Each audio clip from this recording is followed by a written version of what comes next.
নমস্কাৰ সকলোকে মই আজি আপোনালোকক বৰদোৱা থানৰ যি দশ অৱতাৰ যি আমাৰ শ্ৰীকৃষ্ণৰ যি দশ অৱতাৰ সেই দশ অৱতাৰ প্ৰতিমূৰ্তিসমূহ যিমান সুন্দৰকৈ তাত সজাই মানে ভাস্কৰ্য শিল্পীসকলে যিমান সুন্দৰকৈ সজাই বনাইছে নিৰ্মিত কৰিছে তাৰ এটি ভিডিঅ' আপোনালোকক মই দেখাবলৈ ধৰিছোঁ আৰু আপোনালোকে চাই যাব সুন্দৰকৈ ধুনীয়াকৈ এটি কমেণ্ট কৰিব আৰু লাইক এটা কৰিব।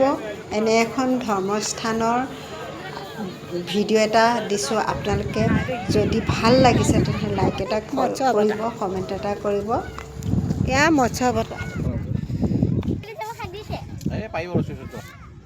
না না না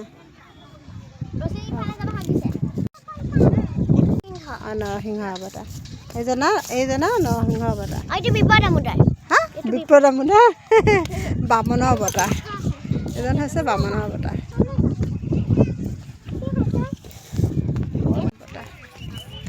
এয়া হৈছে নেচোৱা বামন অৱতাৰ মানে ব্ৰাহ্মণ অৱতাৰ ভগৱান বিষ্ণু ব্ৰাহ্মণ ৰূপত অৱতাৰ হৈছে। পঞ্চম অৱতাৰ হৈছে বামনৰ অৱতাৰ। এজনা হৈছে পৰশুৰাম, এইটো হৈছে ৰাম অৱতাৰ আৰু এয়া হৈছে বলিৰাম অৱতাৰ।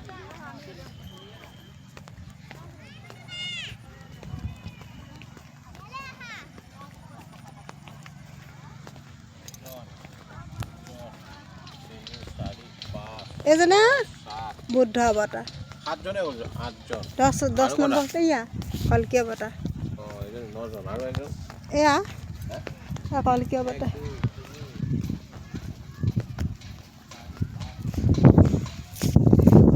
এজনা কোন হয় কল্কি অৱতাৰ দেই।